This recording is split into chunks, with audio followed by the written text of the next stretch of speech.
On the evening of January 26, 1979, a 25-year-old woman named Megan Marshak did not call 911.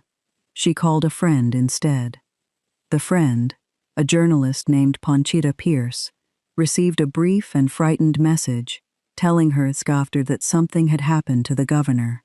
Pierce drove across Manhattan and called 911 when she arrived. By the time paramedics reached the building Nelson Rockefeller had maintained as a private studio in Midtown, he was already dead, 70 years old. Heart attack. The medical examiner had no dispute with that. The dispute the family could never quite settle was the interval between when Megan Marshak first noticed something wrong and when anyone dialed an emergency line. 1 hour, by several estimates, perhaps less. No official inquiry ever pinned it down, partly because no official inquiry ever fully tried. Rockefeller family spokesmen issued careful statements for a week. They did not explain the hour. Megan Marshak had been working as Nelson's aide since 1976. She was 25 years old the night he died. 6 months before his death, Nelson updated his will. Among the items recorded there, the transfer of a Manhattan apartment to Megan Marshak. Family representatives described it as a standard bequest to a trusted staff member. Reporters described it as something else. Happy Rockefeller was not in the building. She was home. The news reached her by telephone. What she said when it did, what she thought, what the previous 16 years had added up to in the privacy of her own mind, none of that ever surfaced in any interview, any memoir, or any letter anyone has located since. Happy Rockefeller's composure in the weeks after Nelson's death was described, by every journalist who observed it, as total. She already had practice. Because 16 years earlier, Happy Rockefeller had been the other woman. The reason, the decision, the marriage announcement that broke a first family, and, in doing so, broke something in the political machinery of the Republican Party that was still grinding unevenly a decade later. She had spent the following 16 years carrying the weight of a choice made in private that became the country's most discussed public scandal of 1963. She sat beside Nelson through campaign speeches and primary losses and convention ballots, through a vice presidency he had not been elected to, and a ticket he was eventually asked to leave. She survived breast cancer. She managed the family estate and the family name. She did all of this in the service of a marriage that ended on January 26, 1979, with Nelson Rockefeller dying in a Midtown building in the company of a 25-year-old woman who was not her. The people who run the Rockefeller Foundation today, who turn on the Christmas tree at Rockefeller Center every December, who administer the Rockefeller name across a portfolio of institutions so large it amounts to its own small government, they inherited this story, along with everything else. The philanthropy and the art collection and the real estate and the policy papers and the drug laws and the presidential ambition that never converted into a presidency. That last absence is not accidental. Its cause has a name. The name is Happy Rockefeller's marriage. Subscribe before we go any further, because this story does not resolve where you expect it to. Hit the notification bell, drop a like if the opening already has you, and stay with it. This one earns its running time. To understand what this marriage cost, you need the arithmetic of what the Rockefeller name was worth before 1963, which means starting with John D. Rockefeller Sr., the man who spent the second half of his extraordinarily long life giving away the fortune the first half had built. At the height of Standard Oil, Rockefeller Sr. controlled roughly 90% of American oil refining. The company's reach was so total that when the Supreme Court ordered its dissolution in 1911, the breakup produced 34 separate oil companies, several of which still exist under different names today. The fortune this generated was, for a brief period in the early 20th century, the largest private accumulation of capital in American history. The older Rockefeller responded to this by giving most of it away. The University of Chicago, the Rockefeller Foundation, Spelman College in Atlanta, named for his wife's family, medical research institutions whose work eventually contributed to the near elimination of hookworm in the American South. The donations, across 6 decades, ran to hundreds of millions of dollars in early 20th century money, a figure that carries no clean modern conversion, but by any measure represented an unprecedented transfer of private wealth into public purpose. His son John Jr. inherited the fortune and the framework. He restored colonial Williamsburg. He donated the land on Manhattan's East Side for the United Nations headquarters. He funded the construction of Rockefeller Center during the Depression, at a cost that required extraordinary nerve, in the conviction that someone had to build something, and a Rockefeller who refused to do so in a crisis had misunderstood his own inheritance. The name that emerged from these two men was specific. The Rockefellers were not the idle rich. They were not the ostentatious rich. They were the rich who served. That distinction mattered to them personally, and it mattered to the public, which regarded the family with a respect that most American fortunes never managed to generate. People resented the Rockefellers occasionally, but they trusted them. That combination is rarer than it sounds. Nelson absorbed this legacy and decided to add elected office to it. He became governor of New York in 1959 and governed with the compressed energy of a man who treated governing as the first item on a longer list. He spent $15 billion building the State University of New York into a functioning public university system from essentially nothing. He built the Empire State Plaza in Albany, an enormous complex of government buildings in marble and concrete that still sits in the city like a European capital's idea of what a state government should look like, and that Nelson pushed through over the protests of everyone who said it would cost too much and take too long. It cost more and took longer. He pushed anyway. He expanded public housing, overhauled the state's mental health system, and ran the place with a staff that remembered his first name at the end of 12-hour days because he still called them on weekends.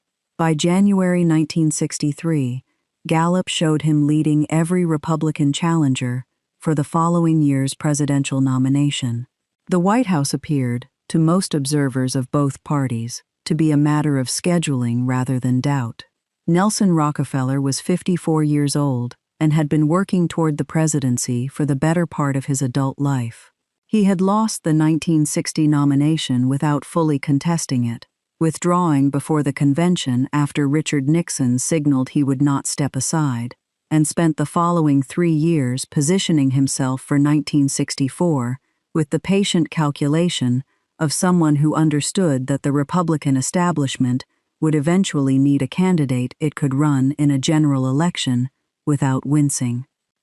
He had a wife, Mary Todd Hunter Clark. Todd, to everyone who knew her, came from an old Philadelphia family, the kind of background the Republican establishment of that era found reassuring. She was composed, private, and disinclined to compete for public attention, which suited a husband whose career generated more than enough of it. They had married in 1930 and had 5 children. The marriage was not described, by anyone who knew the household, as warm. Nelson's appetites, which ran to work and attention and the next project and the one after that, crowded out almost everything domestic. Todd gave those qualities their correct name in private. She did not discuss them in public. She did not want the divorce. Nelson filed for it in February 1963. The divorce was finalized in late March.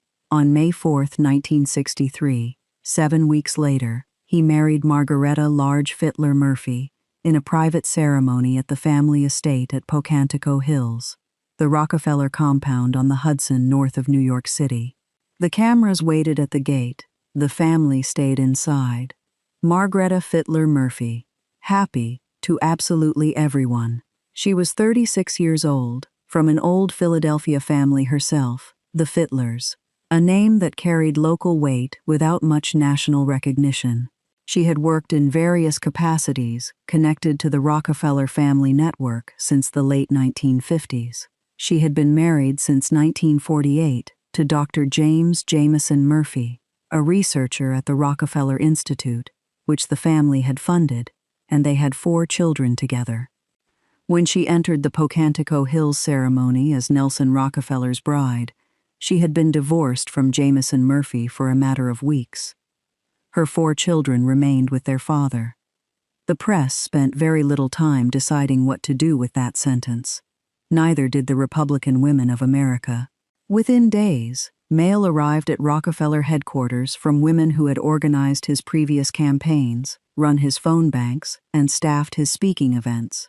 The letters were not supportive. Campaign materials that Rockefeller's team had sent to Republican women's organizations across the country came back in envelopes and boxes, returned without comment.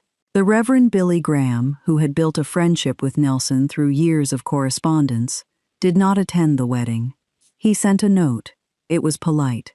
It contained no congratulations. None of this was organized.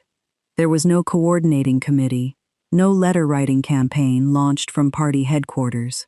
It happened the way these things happened in 1963, through 1,000 private decisions by women who attended church on Sunday, who regarded marriage as a commitment rather than a contract, and who had spent years believing that the man who governed New York understood the difference. He had left a wife of 31 years. Within 7 weeks, he had married a woman who had left her children. He had done both things with a dispatch that looked, to the voters who cared about such things, like a man settling an administrative matter before moving on to more important business. Gallup ran the numbers again in May 1963. Nelson's lead was gone. Henry Cabot Lodge was a former senator from Massachusetts, a former UN ambassador, and the man who had served as Richard Nixon's running mate in 1960. By the spring of 1964, he was also the United States ambassador to South Vietnam. He had filed no paperwork to run for president. He had organized no campaign. His name appeared on no ballot in New Hampshire's March 1964 primary. He won it anyway. Lodge received write-in votes in sufficient numbers to beat Nelson Rockefeller, who had spent money, staff, and weeks campaigning in that state. The people who wrote Lodge's name on their ballots were not choosing Lodge. They were refusing Nelson Rockefeller. The mechanism was write-in votes. The message was unmistakable to anyone inside the party, and everyone inside the party was watching. Barry Goldwater arrived at the 1964 Republican Convention in San Francisco, carrying delegates he could not have assembled 8 months earlier. The conservative wing of the party, which had spent 3 years trying to field a candidate who could challenge the Rockefeller machine, suddenly found that the Rockefeller machine had dismantled itself. They took the nomination. Nelson Rockefeller took the podium at that convention to speak on behalf of a minority platform plank, a moderate position on civil rights and party unity. The crowd booed him for 16 minutes. He stood at the microphone and waited for the noise to subside, waited long enough that television cameras held on his face, and then finished his remarks. A year earlier, he had been the man those delegates were expected to nominate. By July 1964, he was the face of the wing they most wanted to punish.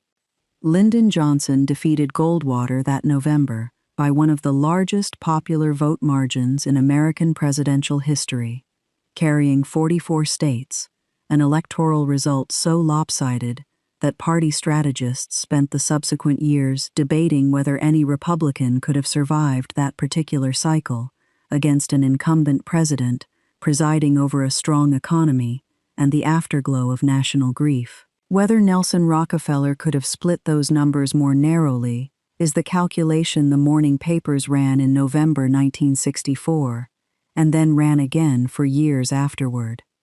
The Republican Party spent the next 2 years examining the wreckage. Nelson watched all of it from Albany. He ran again in 1968. He entered late, campaigned hard, and lost to Richard Nixon. The conservative wing still hadn't forgiven him. The moderate wing had concluded that Nixon, whatever his drawbacks, was the more viable path to November. Nelson ended the convention with delegates, but not enough, which is a way of ending a convention that feels different from losing outright but produces the same result. The presidency never came. The presidency never came in 1960, never in 1964, never in 1968. He accepted the vice presidency under Gerald Ford in December 1974, appointed rather than elected, which is a distinction that matters to a man who spent his career imagining a different kind of entry into that office. He served for 2 years. Ford then removed him from the 1976 ticket at the recommendation of advisors who had run the arithmetic on the conservative wing and concluded that Nelson Rockefeller's presence on the ballot would cost them more than his absence. Ronald Reagan, who had made his displeasure with Nelson's brand of Republican politics a defining feature of his political identity, was satisfied by the decision.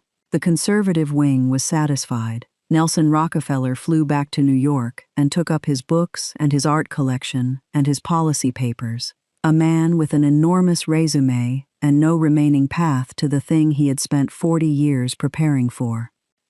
The direct line between the marriage announcement of May 4, 1963, and this outcome has been drawn by every historian who has studied it carefully. The Republican Party was reorganizing itself around a conservative coalition that would have reduced Nelson's prospects regardless of his marital status, and that context matters.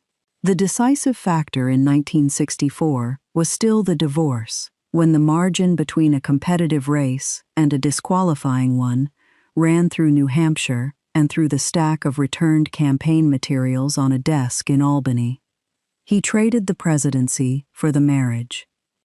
Whether he understood that at the time, whether he understood that at the time, whether he understood that at the time, whether he understood that at the time, whether he understood that at the time, whether he understood that at the time, whether he understood that at the time, whether he understood that at the time, whether he understood that at the time, whether he understood that at the time, whether he understood that at the time, whether he understood that at the time. His policy papers, his budget memoranda, his architectural instructions for the buildings he commissioned, his notes on Latin American foreign policy, all of it preserved and catalogued.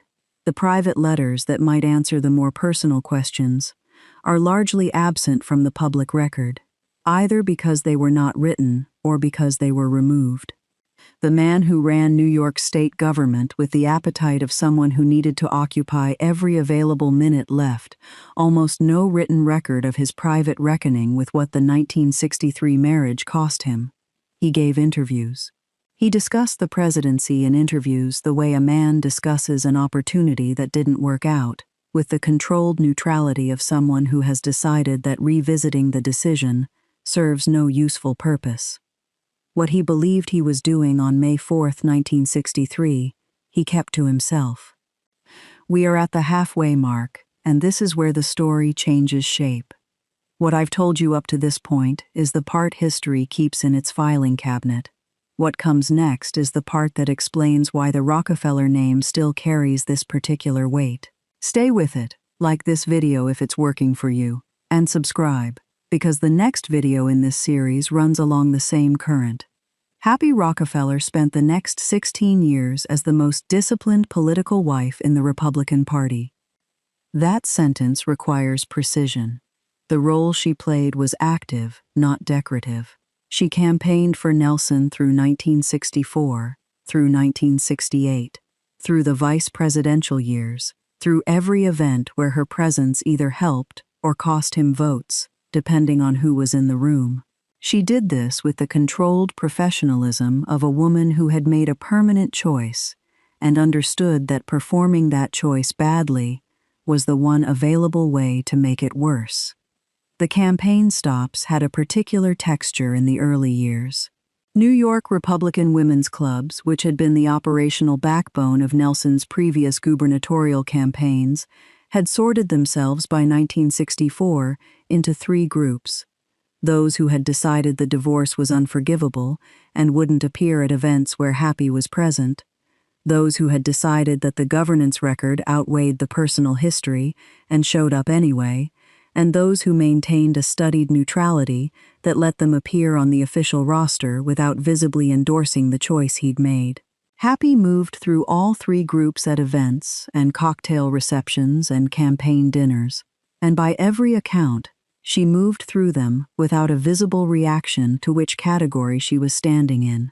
The women who had returned his campaign materials shook her hand at galas a decade later with the practiced warmth of people who had decided, privately, to move on, and she received those handshakes with the practiced warmth of someone who had made the same decision from the other side. The Republican women who had returned campaign materials in 1963 were not all of Republican womanhood. Many of them came around, over time, for reasons of party loyalty and Nelson's ongoing governance of New York, where his record gave pragmatic conservatives reasons to accept him regardless of their personal opinions about his private life. Happy moved through this gradually thawing environment with a carefulness that looked effortless in public and presumably cost something in private. She raised 2 sons with Nelson, Roderick, born in 1964, and Mark, born in 1967. She managed the household at Pocantico Hills, where the family compound occupied several hundred acres of Hudson Valley land that Nelson's grandfather had assembled over decades, and that Nelson had expanded and improved with the same driven purposefulness he brought to everything else. She ran the New York apartment and the Washington residence during the vice presidential years.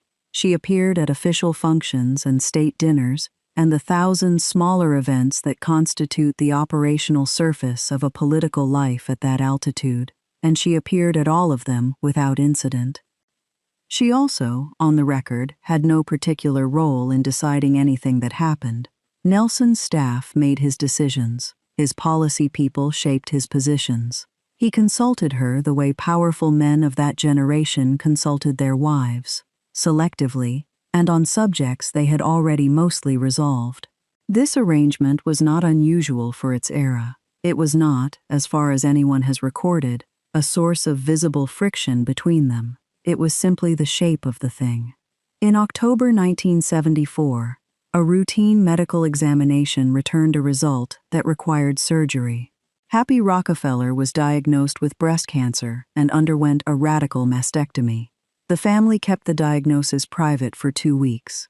Then, in a coincidence that had no design behind it, Betty Ford, the wife of the sitting president whom Nelson now served as vice president, was also diagnosed with breast cancer. Betty Ford announced her diagnosis publicly and immediately. Betty Ford's disclosure is the one that history placed at the center of the resulting conversation about breast cancer, early detection, and the damage done by decades of silence around the disease. Rightfully so. Her announcement reached a mass audience that gave it immediate and lasting cultural impact. Happy's disclosure, which followed shortly after, was absorbed into that larger story, which is an accurate accounting of the relative scale of the 2 women's public profiles. What the parallel revealed, regardless of scale, was that Happy Rockefeller had survived something genuinely dangerous and had managed the experience, at least initially, in the only mode available to her by then, privately, within the family, away from cameras. This was not cowardice. It was the posture she had held since 1963, the one in which the public saw what the family chose to show and nothing else. She recovered. Nelson did not slow down. The schedule he maintained in his late 60s resembled the schedule he had maintained at 40 early mornings, long days, art and architecture projects, running alongside policy papers, alongside staff meetings, alongside the construction of a series of books about American foreign policy that he considered a serious intellectual contribution, and that critics considered somewhat less serious than he did. The energy was real.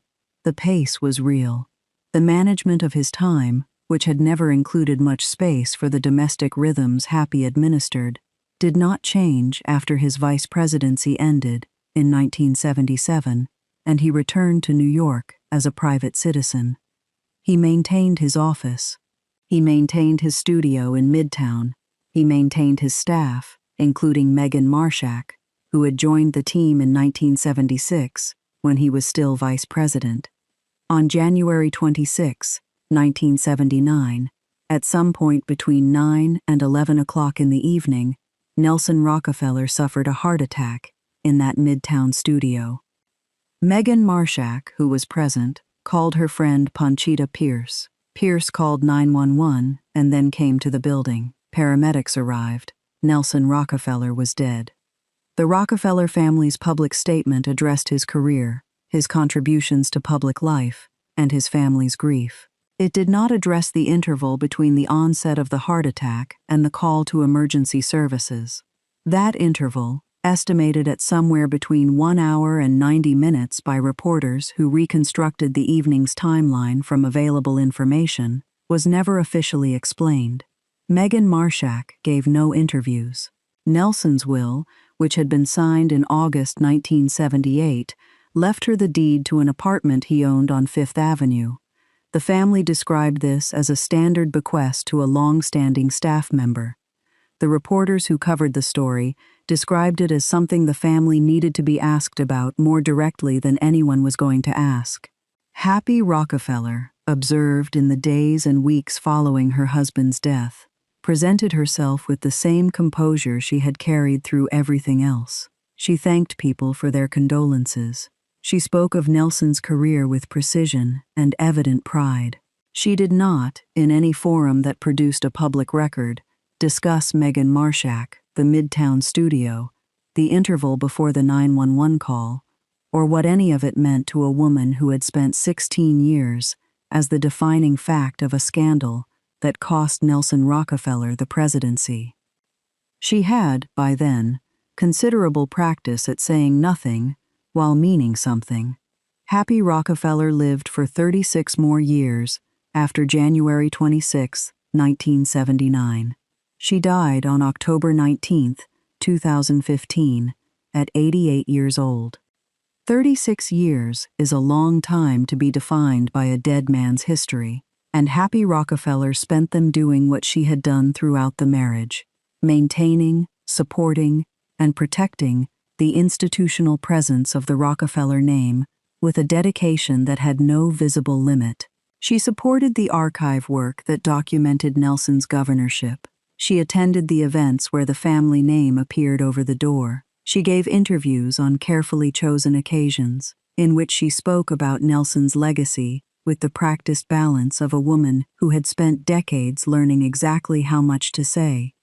She did not become a public figure in her own right, the woman who entered history as the other woman departed it as the widow, which is a transition so complete it looks, from the outside, like erasure of the middle chapters. Those chapters remain. The question the title of this video asks is whether the marriage still haunts the Rockefeller name, and the honest answer is that haunting requires an absence felt rather than a wound displayed. The Rockefeller name is not wounded. The foundation operates. The center stands. The Christmas tree goes up in December. The family's institutional footprint across American philanthropy, medical research, and public policy is enormous and ongoing, and in many respects admirable. What is absent is a presidency. Nelson Rockefeller's name does not appear on a White House plaque. It appears on drug laws passed in 1973 that criminologists and criminal justice reformers spent 50 years contesting, a set of mandatory minimum sentencing provisions for narcotics offenses so severe that they were partially repealed by the New York legislature in 2009, more than 3 decades after the man who signed them left office. It appears on the Empire State Plaza, which is either a monument to civic ambition or an act of architectural aggression against an urban neighborhood, depending on which architectural historian you ask, and which was built by demolishing 98 acres of downtown Albany to construct a complex of buildings that has been called, over the decades, everything from magnificent to deranged. It appears, in the Republican Party's own history, next to a particular kind of adjective: Northeastern, liberal, establishment, Rockefeller Republican, a phrase that once described a significant wing of the party and now functions mainly as a historical category for a political species that no longer reproduces. The 1964 nomination went to Barry Goldwater, who lost 44 states. The 1968 nomination went to Richard Nixon, who won and then produced a presidency of such catastrophic self-destruction that its effects are still being measured. Whether Nelson Rockefeller would have governed better than either of them is the kind of counterfactual that historians raise, and then carefully qualify, and then raise again, because the question refuses to stay closed. What is not counterfactual is the mechanism, the divorce, the remarriage, the Republican women who wrote letters and returned envelopes in the spring of 1963, the write-in votes for a man who wasn't running in the New Hampshire primary of 1964, the convention delegates who went to Goldwater. That chain of causation is as well documented as any chain of causation in American political history. The specific links are named and dated and confirmed. Happy Rockefeller is the name at the beginning of that chain. She did not set out to reshape the 1964 Republican presidential race. She set out, presumably, to be with a man she chose, which is a motivation that requires no further explanation and which entitles her to no particular blame that the man she chose did not equally share. Nelson Rockefeller was 54 years old and had been preparing for the presidency his entire adult life. He understood what the divorce would cost. He chose Happy anyway.